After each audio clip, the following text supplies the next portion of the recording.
내년 지방의회 인사권 독립을 앞두고 세종시와 시의회가 인사운영 협약을 맺었습니다. 협약에는 어떤 내용이 담겼는지 취재했습니다. 천안 원도심에 200m 높이의 스카이라운지 타운홀이 개관했습니다. 탁 트인 시야로 천안 시내를 조망할 수 있습니다. 세종시 대학유치 시민추진위원회 구성과 운영에 관한 사항을 담은 조례안이 시의회를 통과했습니다. 천안시가 코로나19 상생지원금 신청 기한을 다음 달 3일까지로 연장했습니다. 천안사랑카드의 캐시백 한도가 12월엔 한시적으로 5만 원에서 7만 원으로 상향됩니다. 시청자 여러분 안녕하십니까? BTV 뉴스 특보입니다. 내년부터 지방의회 직원들에 대한 인사권은 의장이 갖게 됩니다. 집행부를 견제하고 균형을 맞추기 위한 조치인데요. 세종시와 시의회가 인사권 독립을 앞두고 안정적인 인사 운영을 위한 업무 협약을 맺었다고 합니다. 김우순 기자의 보도입니다. 그동안 세종시장이 맡았던 시의회 사무처 직원 인사권을 의회가 직접 행사할 수 있도록 한 조례안입니다. 지난 25일 입법 예고된 이 조례안은 이달 말까지 의견 수렴 절차를 거치고 다음 달 본회의에서 통과되면 내년부터 시행에 들어가게 됩니다. 32년 만에 지방자치법 개정으로 내년 1월 13일부터 전국 지방의회가 집행부로부터 인사권을 독립하게 된 데 따른 후속 조치입니다. 의장의 인사권에 대한 권한의 강화뿐만 아니라 의회 전반적으로 의회 구성원들이 보다 업무 역량이 강화되고 또 우수한 인재들을 확보할 수 있는 그런 인사권 독립이다라는 말씀드리겠고요. 세종시와 시의회가 인사권 독립에 따른 인사 업무 전 분야에서 협력의 기틀을 마련하기 위해 인사 운영에 관한 업무 협약을 맺었습니다. 우수 인재의 균형 배치를 비롯해서 인사 운영 활성화를 위한 정기 및 수시 인사 교류, 채용을 위한 시험 위탁 수행 등이 주요 내용입니다. 두 기관은 이번 협약을 토대로 분야별 세부 사항에 대해선 실무 협의를 통해 지속적으로 협력해 나갈 계획이라고 밝혔습니다. 교육 훈련이라든지 또 승진이라든지 이런 여러 가지 분야에 있어서 제약 요인이 많기 때문에 그런 제약 요인이 있을 때 우리 시 집행부하고 긴밀하게 협력을 해서 어떻게 원활하게 그런 문제들을 해결해 나갈지 하는 고민들을 함께 해 나갈 필요가 있고. 그러나 의회 내 인력풀에 한계가 있고 집행부에 비해 작은 조직 특성상 승진이나 교육 체계가 미흡할 수밖에 없다는 점은 시행 초기 해결해야 할 과제로 꼽힙니다. 조직이 크지 않다 보니 자체적으로 좀 운영하기에는 현실적인 어려운 부분들이 있습니다. 이러한 부분들은 우리 시만의 현실은 아닌 부분이기 때문에 전국의 지방의회와 또 지방자치의 새로운 모델들을 앞으로 어떻게 만들어 나갈지 한 가지 풀어야 할 숙제들을 풀어 나가야 할 것 같습니다. 의회의 인사권 독립이 조기 안착되고 효율적으로 운영될 수 있을지 지켜볼 일입니다. BTV 뉴스 김우순입니다. 세종시 대학유치 시민추진위원회 구성을 위한 조례안이 시의회 본회의를 통과했습니다. 세종시의회는 26일 정례회 제3차 본회의를 열어 세종시 대학유치 촉진 및 지원에 관한 조례 개정안을 의결했다고 밝혔습니다. 해당 조례안은 대학유치 시민추진위원회 구성과 운영에 필요한 사항을 규정하고 있습니다. 해당 조례안을 대표 발의한 상병헌 의원은 위원회의 활동을 통해 시민사회 전반에 걸쳐 대학 유치 업무에 대한 이해도를 높일 수 있는 기회가 되길 기대한다고 말했습니다. 천안시가 코로나19 상생지원금 신청 기한을 다음 달 3일까지로 한 주 연장합니다. 시는 이달 1일부터 정부 국민지원금 지급 대상에서 제외된 시민에게 1인당 25만 원의 상생지원금을 추가로 지급하고 있습니다. 그러나 전체 대상자 10만 3천여 명 중 2만 4천여 명이 아직 신청을 하지 않은 것으로 나타났습니다. 동남구청 자리에 들어선 고층 아파트 최상층에 스카이라운지 천안 타운홀이 문을 열었는데요. 개관한 지 한 달이 안 됐는데도 벌써부터 입소문을 타고 인기를 끌고 있습니다. 송용환 기자의 보도입니다. 탁 트인 시야로 천안 시내가 한눈에 들어옵니다. 천안역을 비롯한 원도심 한복판이 발밑에 펼쳐집니다. 시내 전경을 배경으로 미술 작품도 전시돼 있습니다. 높이 204m, 아파트 46층과 47층에 들어선 천안 타운홀입니다. 평일 낮 시간에도 천안시가 직영하는 카페는 빈자리가 없을 정도로 북적입니다. 최근에 생겼다고 해서 와봤는데 확실히 높은 데서 보니까 경치도 되게 예쁘고 밤에 오면 더 예쁠 것 같아서 자주 올 것 같아요. 타운홀은 동남구청 사부지 복합개발 도시재생 사업의 하나로 원도심의 랜드마크 조성을 희망하는 주민 의견에 따라 조성됐습니다. 지난 4일 문을 열었는데 주말에는 하루 400명이 넘게 찾고 있습니다. 주말에는 평균 400명 정도의 우리 시민분들이 타운홀을 찾아주시고 계시고요. 앞으로도 시민 여러분들이 많이 찾을 수 있는 그리고 사랑을 많이 받을 수 있는 그런 공간으로 거듭날 수 있도록 더 노력하겠습니다. 시는 앞으로 47층은 카페와 테라스 등 휴식 문화 공간으로, 46층은 각종 토론과 회의 공간으로 시민들에게 개방할 계획입니다. BTV 뉴스 송용환입니다. 천안사랑카드의 10% 캐시백 혜택이 12월 한 달 동안 최대 5만 원에서 7만 원으로 상향됩니다. 시는 지역화폐 국도비 보조금을 추가로 확보해 한시적으로 캐시백 한도를 늘렸다고 밝혔습니다. 카드 사용액 70만 원에서 100만 원까지는 기존대로 1%의 캐시백을 받게 됩니다. 시 관계자는 코로나19로 위축된 지역 경제를 살리고 소상공인에게 조금이나마 도움이 되길 바란다고 말했습니다. 천안시 문화도서관 본부는 다음 달 5일까지 내년도 주말 아르바이트에 참여할 대학생을 모집합니다. 모집 인원은 중앙도서관을 비롯한 8개 공공도서관의 총 39명으로 이 중 10명은 기초생활수급자와 차상위 계층, 다자녀 등 특별 선발로 이뤄집니다. 신청 자격은 천안에 있는 대학에 다니거나 본인 또는 부모의 주민등록이 천안인 대학생입니다. 선발된 대학생은 내년 1월 2일부터 연말까지 선발된 도서관에서 대출과 반납, 정리 업무 등을 하게 됩니다. 자세한 내용은 천안시 중앙도서관 홈페이지를 참고하면 됩니다. 천안시가 행정안전부로부터 원스톱 방문 민원창구 우수기관에 선정돼 국무총리상을 받았습니다. 시는 지난 2016년 허각과를 신설해 인허가 민원을 한 곳에서 접수하고 처리하고 있습니다.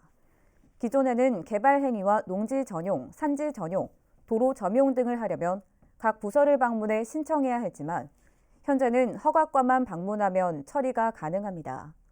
천안시는 앞으로도 인허가 민원 처리 절차를 개선하고 처리 기간을 단축해 민원 만족도를 높여나간다는 방침입니다.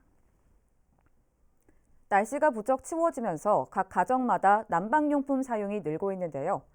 난방용품으로 인한 화재가 매년 꾸준히 발생하고 있는 만큼 사용에 각별히 주의하셔야겠습니다. 보도에 김장섭 기자입니다. 컨테이너 벽면이 까맣게 탔습니다. 안에 있던 전기난로의 복사열로 인한 불이 인근 가연물에 붙으면서 화재가 난 겁니다. 화목 보일러가 시커멓게 그을렸습니다. 연통이 과열되면서 천장 부위의 합판에 불이 붙은 겁니다. 다행히 초기 진화로 큰 피해는 없었지만 하마터면 큰 불로 이어질 뻔했습니다. 이처럼 겨울철 난방용품으로 인한 화재가 꾸준히 발생하면서 주의가 필요합니다. 실제로 최근 3년간 전국에서 발생한 3대 난방용품 관련 화재는 모두 2,791건. 그중 전기장판과 히터로 인한 화재가 가장 많았습니다.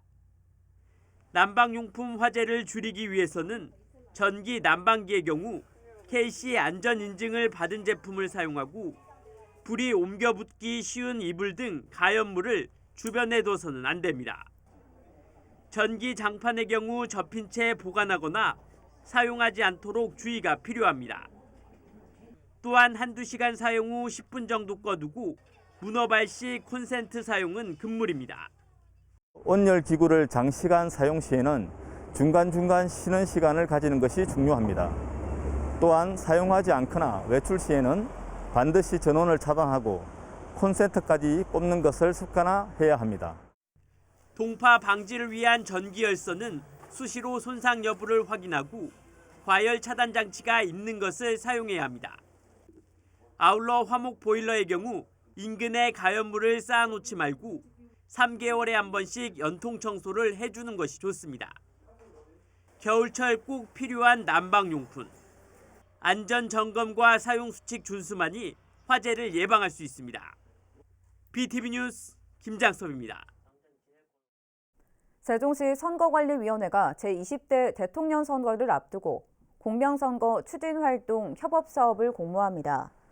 이는 공명선거 분위기를 조성하고 유권자의 관심과 참여를 유도하기 위한 것으로 선정된 단체에는 사업비로 최대 500만 원을 지원합니다. 공모 분야는 공명선거 분위기 확산 사업, 유권자 민주시민의식 함양 사업 등이며 신청 자격은 시민사회단체와 학계 등 민간단체로서 정치적 중립성을 확보할 수 있어야 합니다. 공모 접수 기한은 다음 달 24일까지입니다. 국립세종수목원이 온라인 로드뷰를 통해 비대면 수목원 관람 서비스를 제공합니다. 이 서비스는 카카오맵과 협업해 수목원 안의 전시원과 사계절 전시온실 관람로 영상을 카카오맵을 통해 로드뷰로 제공하는 방식입니다. 이용 방법은 카카오맵에서 세종수목원을 검색한 후 로드뷰 아이콘을 클릭하면 로드뷰 서비스 제공 구간이 파란색으로 활성화되고 원하는 지점을 클릭하면 비대면으로 수목원을 관람할 수 있습니다.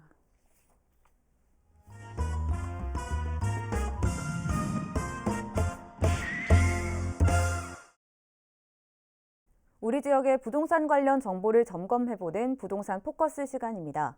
오늘은 천안시 교통과 물류의 중심인 성안읍에 대해 알아보겠습니다. 충청남도 천안시 서북구 성완읍. 천안시청에 따르면 천안시 성완읍은 2014년도 인구수 3만 명을 달성하면서 천안시에서 인구가 가장 많은 읍으로 부상해 체계적인 소도시로서의 면모를 보여주고 있는데요. 오늘의 포커스, 천안시 성완읍. 천안시 서북구 최북단에 위치한 성완읍은 1973년 면에서 읍으로 승격되면서 18개의 법정리와 71개의 행정리를 관할하고 있는데요. 인근에는 평택과 안성이 경계에 위치하고 있어 정주 여건이 뛰어난 직주 근접 지역으로 자리매김을 하고 있습니다. 수도권 전철인 성완역과 성완 공용터미널이 유치돼 있고 경부고속도로와 평택 제천 고속도로가 놓여 있어 우수한 교통 인프라 또한 갖추고 있는데요.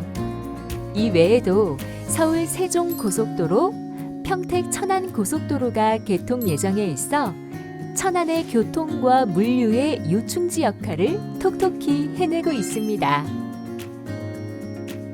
천안시 성완읍은 북부의 최대 상권 중심지로서 성완읍사무소, 성완119 안전센터 등의 행정기관이 자리 잡고 있어 시민들이 행정 업무를 보기 편하며 남서울대학교와 연암대학교가 위치해 젊은 층의 유동인구가 증가하고 있는 지역입니다.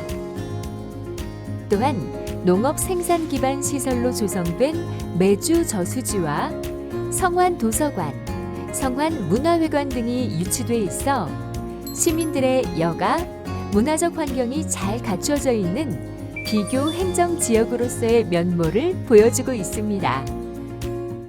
주변에서 자취를 하고 있는데 이쪽 이제 학교 오기도 교통도 좀 괜찮다고 보고요. 편해가지고 버스 배차도 잘 돼 있고 또 이쪽에 편의시설 같은 것도 마트도 많고 편의점도 다 있거든요. 뭐 여러 가지 브랜드도 있고 또 카페 같은 것도 유명한 뭐 카페들도 다 있어서 회의하기도 좋고요.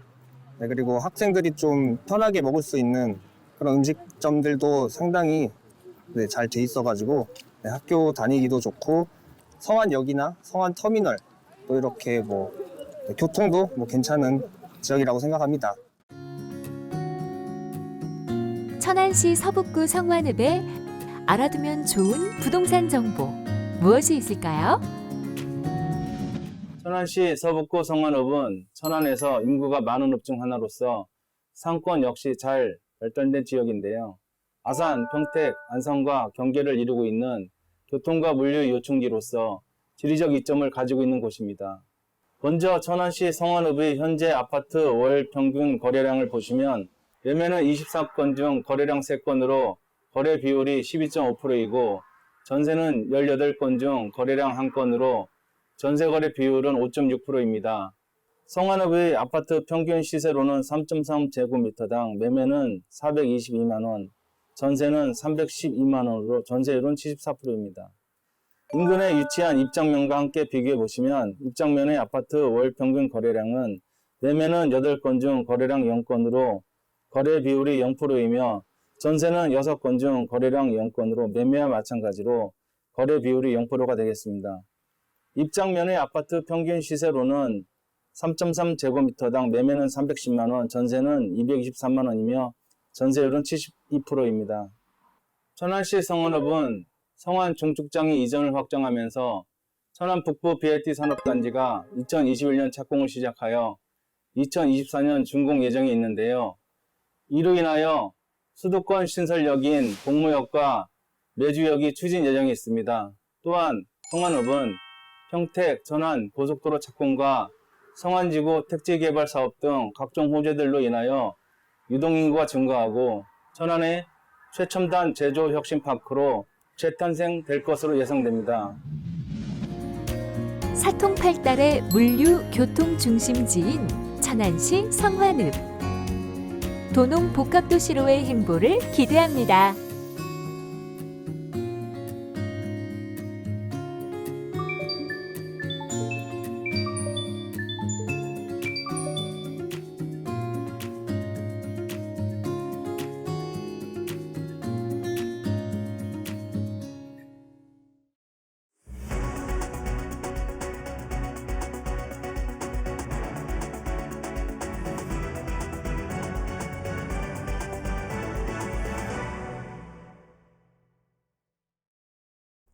조치원읍 상리 도시재생 뉴딜 사업이 지난 2018년 국토교통부 공모사업 대상지로 선정된 이후 크게 2가지 사업으로 나누어 추진되고 있는데요. 3년이 지난 현재 가시적인 성과를 앞두고 있다고 합니다. 어떤 사업인지 김우순 기자가 취재했습니다. 지난 1985년 조치원읍 상리에 지어진 여관 겸 목욕탕 건물인 일명 청자장입니다. 2년 전 세종시가 매입하면서 영업이 종료됐고 도시재생 뉴딜 사업의 일환으로 지난해 말부터 진행돼 온 리모델링 공사가 최근 마무리됐습니다. 지역 주민과 청년, 지역 예술가 등을 위한 복합 문화 공간으로 조성하는 게 핵심입니다. 이 사업에 투입되는 예산만 65억 6천만 원. 1층은 북카페와 작은 도서관이 들어서고 2층은 공유 사무실, 3층은 창작 스튜디오와 게스트하우스 등으로 각각 꾸며지고 있습니다.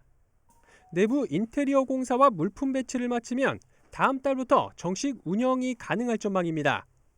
청자장 복합문화공간이 지역문화 거점 시설로서 조치원읍의 문화의 향기를 불어넣고 지역사회의 소통과 교류의 명소로 자리매김하는 한편 새로운 일자리 창출에도 도움이 될 것으로 기대합니다. 청자장에서 직선거리로 약 300m 떨어진 주택가 일원. 이곳 1,900여 제곱미터 규모의 부지엔 에너지 자립마을이 조성될 예정입니다. 30년 이상 된 노후주택 단지를 제로에너지 기술을 적용한 공공임대주택 단지로 재조성하는 사업입니다. 에너지 자립마을이 들어설 곳입니다. 내년까지 국비 23억 원을 비롯해 모두 77억 원을 들여 주택 31세대와 에너지 체험하우스 그리고 주민 이용시설이 들어설 예정입니다. 세종시의 원도시민 조치원읍에서도 비교적 낙후된 지역으로 꼽히고 있는 상리 일원이 복합 문화공간과 에너지 자립마을 조성을 통해 지역경제 활성화를 꾀하고 있습니다. BTV 뉴스 김우순입니다. 내년 1월부터 아산에선 알뜰 교통카드를 이용한 수도권 전철과 시내버스 간 환승 체계가 도입됩니다. 그런데 알뜰 교통카드의 기능이 일부 사실과 다르게 알려진 부분이 있다며 아산시가 적극 해명에 나섰습니다. 송용환 기자의 보도입니다. 아산시가 도입하는 알뜰 교통카드는 국민 생활비 절감을 위한 현 정부의 국정 과제 중 하나입니다. 수도권을 중심으로 이미 전국 43개 지역에서 사용되고 있습니다. 알뜰 교통카드를 사용하기 위해선 카드를 새로 발급해야 하는데 신용카드와 체크카드, 모바일 카드 등 세 종류가 있습니다. 일부에선 연회비 부담이 크다는 지적이 있었지만 신용카드를 제외하고는 연회비가 없습니다. 신용카드형은 일반 카드사에서 책정한 그 연회비를 일단 13,000원에서 17,000원까지 다양하게 카드 종류별로 연회비가 있고요. 이거는 모든 카드사가 동일한 방식이고요. 그다음에 체크카드형 알뜰교통카드 같은 경우 연회비가 없습니다. 알뜰교통카드는 한 달에 15회 이상 이용할 경우 마일리지 적립 혜택을 받습니다. 정부와 카드사에서 최대 44회까지 이용액의 30%를 적립해 주는데 적립금은 다음 달 카드 청구액에서 차감됩니다. 자칫 15회 이상을 사용하지 않을 경우 환승 할인을 받지 못하는 것으로 오해할 수 있지만 이는 사실이 아닙니다. 충남도와 이번에 아산시가 같이 그 알뜰교통카드에 새로운 기능을 추가한 건데 이거 같은 경우는 별도로 뭐 횟수나 이런 제한 없이 한 번만 이용해도 환승 할인이 되고요. 또 현재 카드사 3곳에서만 발급이 가능한 점도 정부와 함께 카드사들의 참여를 독려할 계획이라고 밝혔습니다. BTV 뉴스 송영환입니다. 아산시 인구가 지난달 말 기준으로 35만 명을 돌파한 것으로 집계됐습니다. 인구 통계 자료에 따르면 10월 말 기준 아산시 인구는 35만 685명으로 배방읍의 인구가 8만 2천여 명으로 가장 많았고 이어 온양 3동과 온양 6동 순이었습니다. 이에 대해 오세현 시장은 아산시는 인구 50만 자족 도시를 목표로 하고 있다며 오는 2028년이면 50만 인구 시대를 열 것으로 전망된다고 밝혔습니다. 한편 아산시는 지난 2019년 삼성 디스플레이의 13조 원 신규 투자 결정을 시작으로 최근 3년 동안 국내외 기업 44곳을 유치하는 등 역대 최고 규모인 12,000명 이상의 신규 고용을 창출했습니다. 충남 소방본부는 도내처 소방서가 개서하기 전인 1970년 이전에 활동했던 의용 소방대원을 찾습니다. 이는 선배 소방인의 경험과 이야기를 수집해 역사교육과 홍보 자료로 활용하기 위한 것으로 원로 소방인에 대한 예우 방안도 마련할 계획입니다. 대상자는 충남 소방본부나 가까운 소방서로 연락하면 됩니다. 천안시는 당일 자녀 백신 접종과는 별개로 12세에서 17세 소아청소년을 대상으로 백신 추가 예약을 받습니다. 추가 사전 예약 기간은 올 연말까지며 1차 접종 기간은 오는 29일부터 내년 1월 22일까지입니다. 예약은 사전 예약 홈페이지나 1339 콜센터에서 할 수 있으며 보호자 대리 예약도 가능합니다. 한편 24일 현재 천안시 소아청소년 백신 접종률은 1차 36.7%, 2차 14.7%로 매우 낮은 상황입니다. 시는 지난 22일부터 전면 등교가 시행되면서 델타 변이 확산과 감염 위험성이 커지고 있다며 학생들의 백신 접종을 독려하고 있습니다.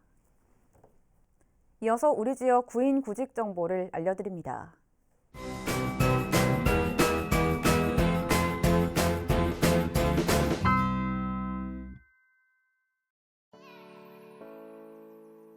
주식회사 그린환경에서 경영관리 및 사무보조 업무를 담당할 직원 1명을 채용합니다. 직접 방문하거나 팩스로 지원 가능하며 문의사항은 041-560-2121번을 통해 안내받을 수 있습니다.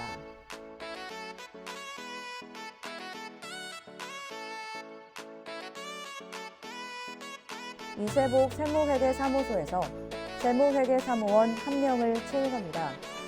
직접 방문하거나 팩스로 지원 가능하며 문의사항은 041-566-2378번을 통해 안내받을 수 있습니다.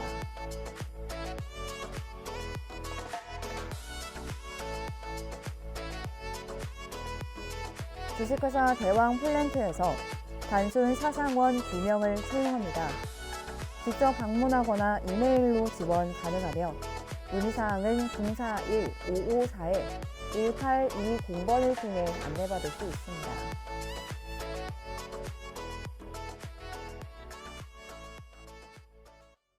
이상으로 BTV 뉴스 특보를 마칩니다. 시청해주신 여러분 고맙습니다.